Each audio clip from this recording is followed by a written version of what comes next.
So today we're going to be talking about my Kraton 8S. I only just got it back from the UK. A lot of people have been asking me, why did it go to the UK?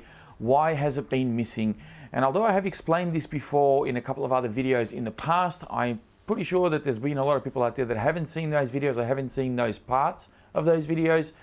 And so I figured I'll make a dedicated video showing you all what has actually happened to this car and why I only just got it back.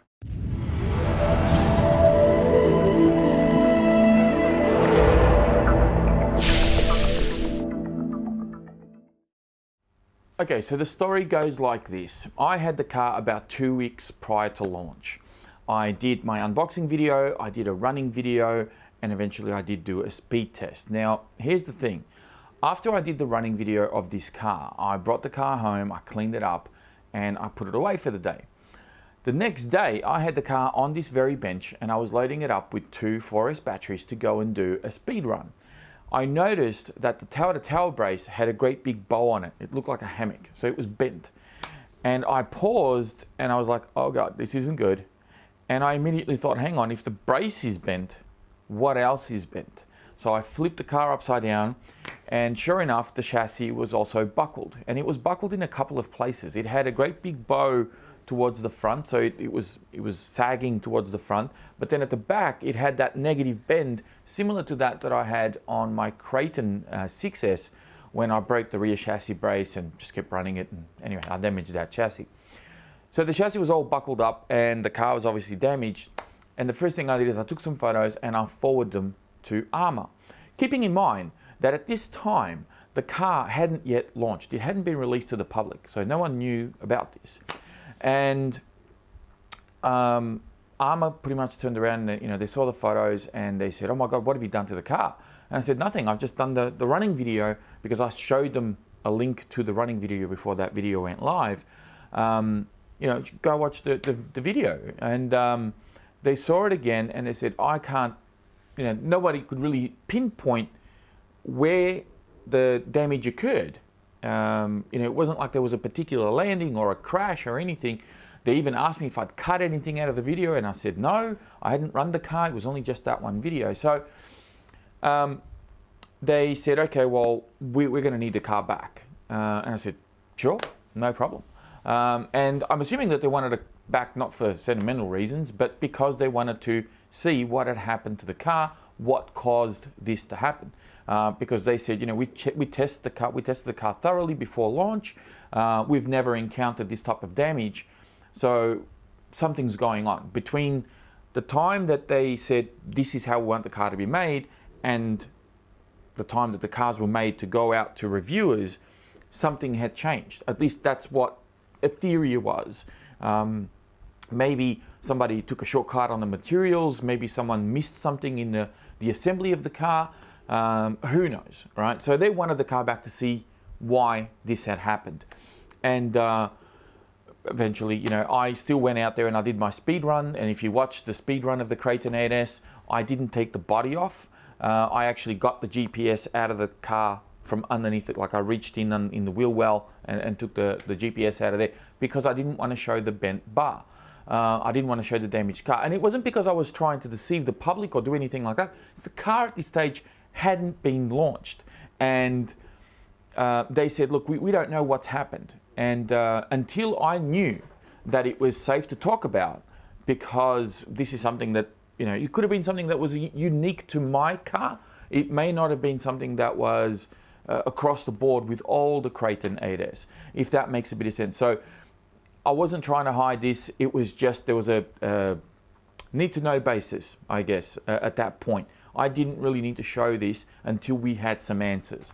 And that was really why I did it that way. And I didn't really publicize it too much on my page. But it wasn't until after the car was launched and people started using them that we started to see other people having bent chassis and bent rods and all of this sort of thing going on. And I've gone, okay, well, it wasn't just my car. It wasn't just my bad luck. There has obviously been other people that are doing this, and whether they did more abuse than me or not is irrelevant. The fact is that this was happening to other people. And that's when I started to publicize it, and I actually showed it when I did the tour video of my room here and showed all the RCs and everything, which is something I do like once a year. So anyway, I sent the car away, and it was a bit of a saga to get the car back to the UK. Now, for those of you who don't know, ARRMA are based in the UK. That's where their headquarters are. Horizon's in the US. The cars are made, I don't know where, in Taiwan, Malaysia, China, pick one. All right, they're made somewhere else. And that's where ARRMA is. They're based in the UK. So I sent the car back to them, and unfortunately, it took a bit of time to get the car out of customs, and by the time that they actually received the car, they said that they already sort of, they already figured out why these chassis were bending or the rods were bending or what have you.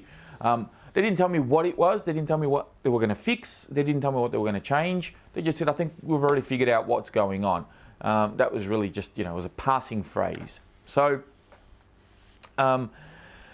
Initially, they said, when you send the car back, I'll organise a new car to come out to you. So they were going to send me a replacement truck, which I thought, brilliant. I'm not going to complain about that. That's awesome. So I was going to send mine off, and I was going to get a new one. But of course, that didn't happen because there were no spare cars left. There was no review samples left, and all the distributors had sold all the cars to the relevant retailers. And of course, retailers didn't want to really let go of this truck because they didn't want to get a credit for it. They wanted to make money on it. That's what the whole point of retail is. And I could understand a lot of people not giving up one car to send to little old me because they would rather make some money on them. And even the hobby shop that I work at, my boss didn't want to let go of any of them either. So I was kind of stuck. I'm like, okay, well, we can't get another car. And so ARRMA said, all right, don't stress. We'll fix it and send it back to you. And then we had the whole Christmas period thing going on.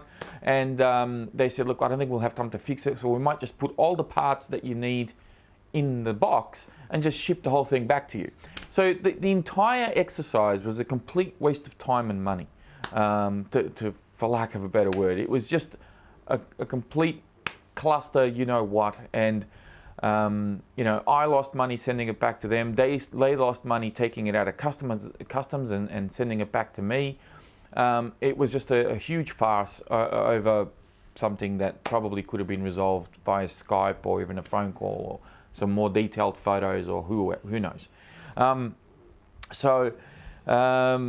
Eventually they had their Christmas break, and then they all got back and they sent the car back to me. Now, when I got the car back, I was expecting it to be in the same condition that I shipped it out in and just have all the parts in there, and I was going to have to put an afternoon aside to rip this entire thing apart and put a new chassis on. Thankfully, they actually fixed it, so I have a brand new chassis. I got a brand new chassis brace. They also sent me a spare chassis brace, which is great, and I also got some spare A-arms, some front and rear A-arms. I got a spare wing mount and some front and rear bumpers. So big shout out to ARRMA. Thank you very much for sending those along. I really appreciate that. That's a nice little care package in case I run the truck again and something goes bad and I land wrong or whatever and I break a part. So at least that'll get me up and running, because at the moment I don't think there's any spare parts here in the country. So really appreciate them sending out those little bits.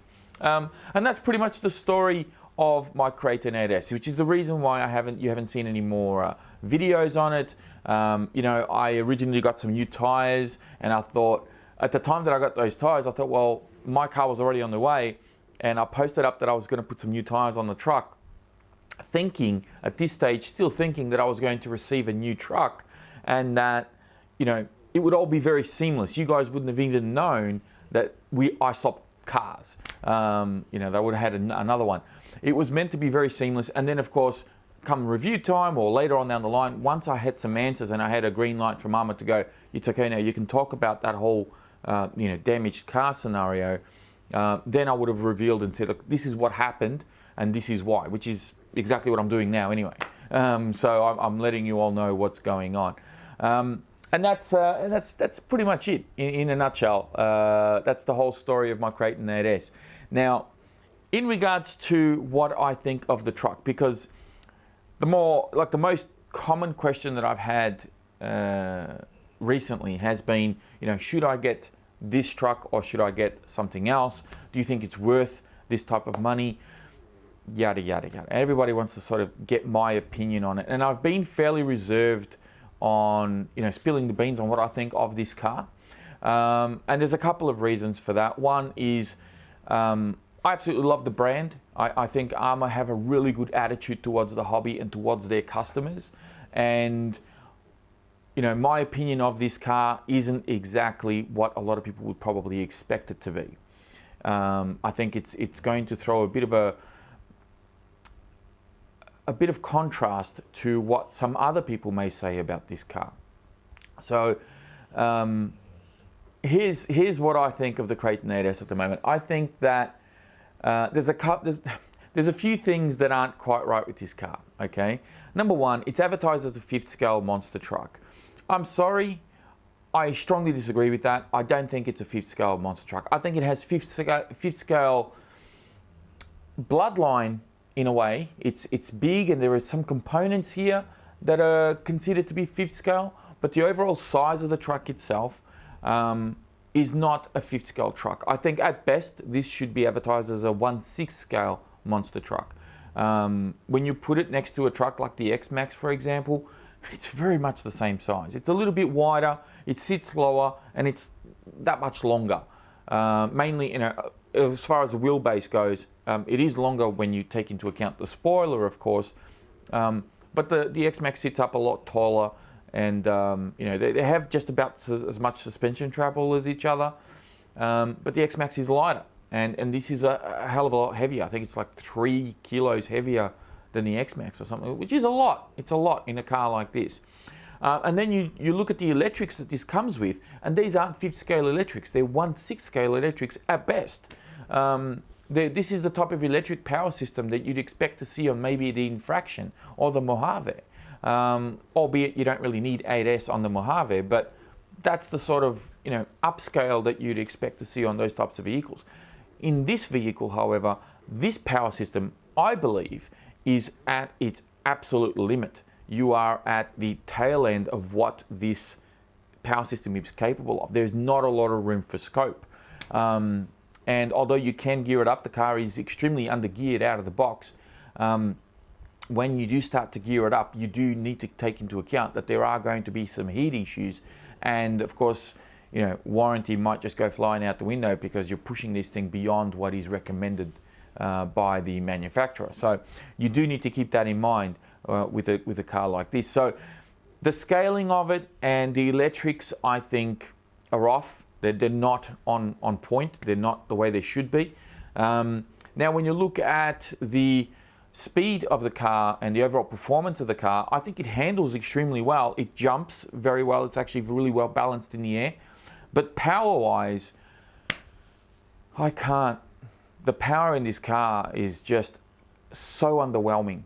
It is, for an 8S vehicle, I'm sorry, but it just doesn't do it for me. It doesn't cut it. It needs to be more, a lot more, not just a little bit more. It needs to be a lot more. So let me put this into perspective. I remember when I interviewed Jason Dearden, who is the founder of ARRMA, for those of you who don't know. I interviewed him, I think it was in January 2019, and we were talking about the motto of the brand, which is design fast, design tough. And one of the things that he said was, every vehicle that we do, based on the price point, will have that element of designed to be fast and designed to be tough, and within its price point bracket. So when you look at this car and how much it is, especially here in this country, this car retails for almost $1,600. You pull the trigger, you put two 4S batteries in there, and you pull the trigger, and it doesn't cut it. At least I don't think it does. I clocked it at 63 kilometers an hour. I know some people in other parts of the world got a little bit more, a little bit less. That could all be down to batteries, ambient temperature, who knows, tailwind, downhill, uphill, who cares, right? It's all within that sort of range with the stock gearing, clean out of the box without turning punches up and doing anything. And even actually when I did the speed test, I had the punch turned all the way up to 5. So, but that's just acceleration. That's not going to really change your top speed. It might perceive to be quicker because it accelerates faster. So I guess you might think that it's faster, but it's not necessarily going to reach a better top speed.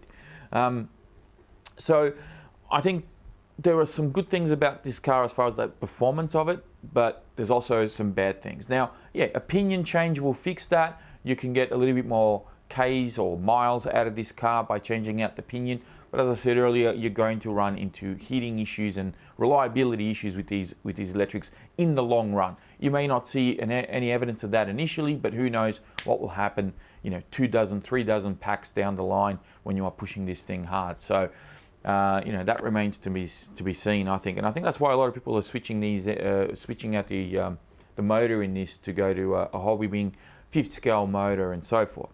And there's little things like the pinion size in this, right? Like these are Mod 1 gears.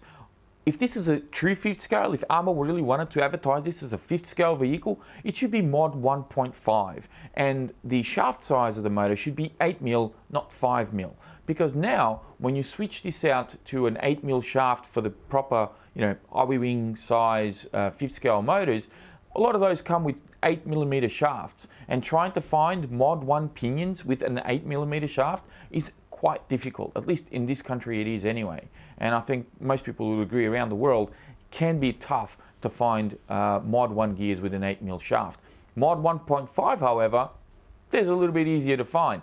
That seems to be a little bit more common. So I think that's a missed opportunity there by ARRMA to keep this in the Mod 1 category when it really should be a Mod 1.5.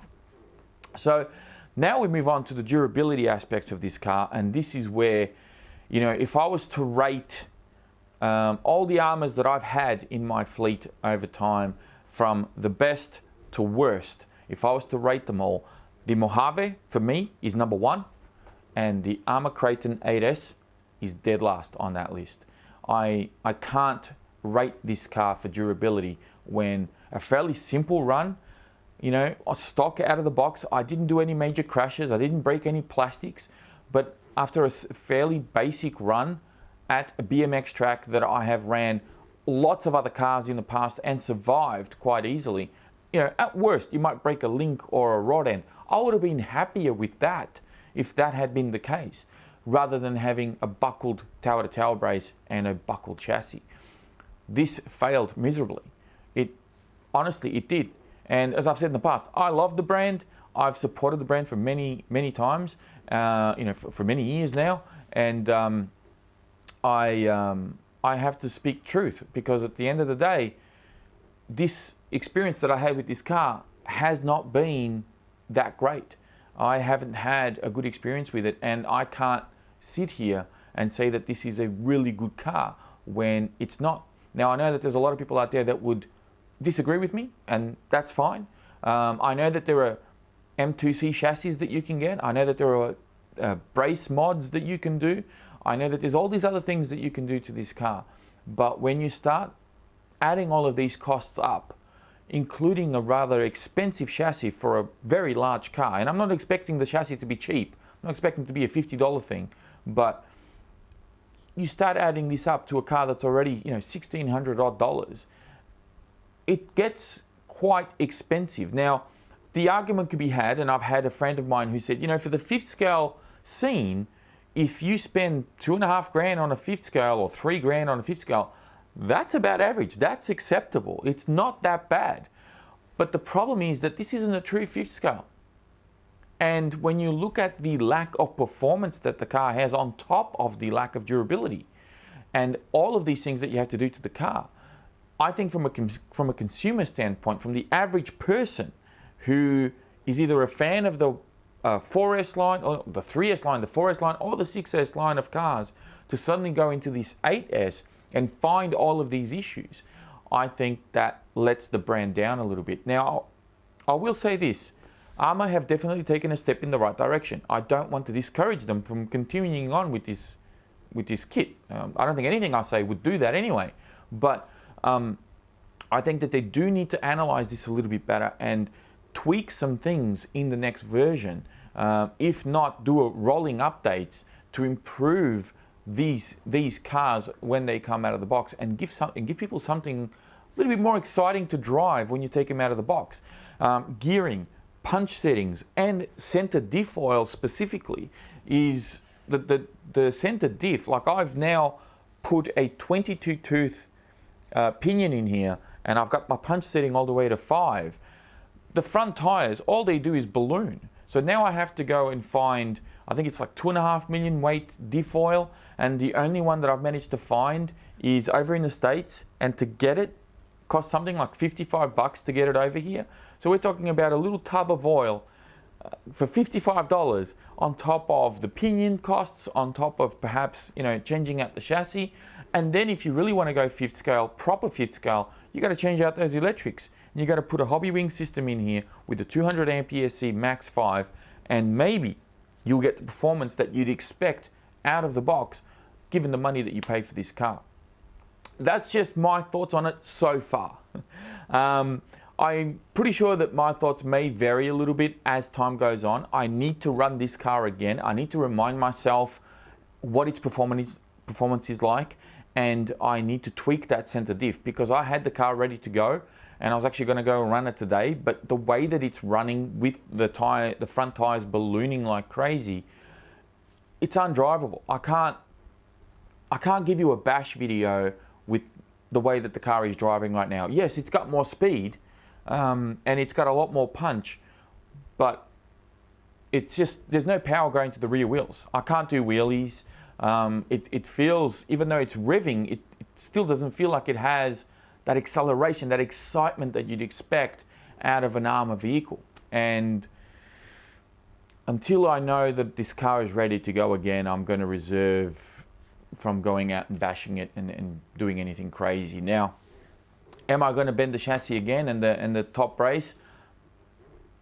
I don't know. If it does, this is either going to be, you know, I'm going to turn it into a shelf queen, or I'm going to just sell it as it is, you know, wrecked, whatever, because I don't have the money to buy an M2C chassis, and I don't think it's right to go and spend, you know, $300 odd on a new chassis just to get some standard performance out of this car. I'm not talking about sending this thing to the moon. I'm talking about just doing some basic jumps. And I don't think anything I did in that first running video is outside of the norm that this car shouldn't survive, given the brand that it is, the price that you pay, and how it's built, how it's been designed. It should have survived that and taken it in its stride, and it didn't do that. And it does have me worried. I'm not going to lie. Yeah, I'm worried about running it again and doing the same thing again, but we'll see. I have to go again. I have to give it a second chance.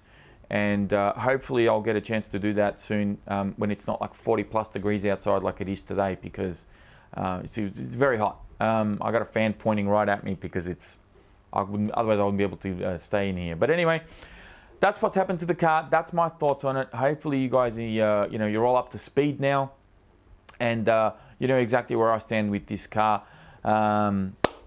I do have an X-Max as well, and I'll be doing a separate video on that, explaining to you why I got that truck, which of course has a lot to do with this car. So stay tuned for that. Thank you all very much for watching. If you enjoyed this video, please be sure to give it a thumbs up. Don't forget to subscribe if you're new. And hey, I'll speak to you all next time. Cheers.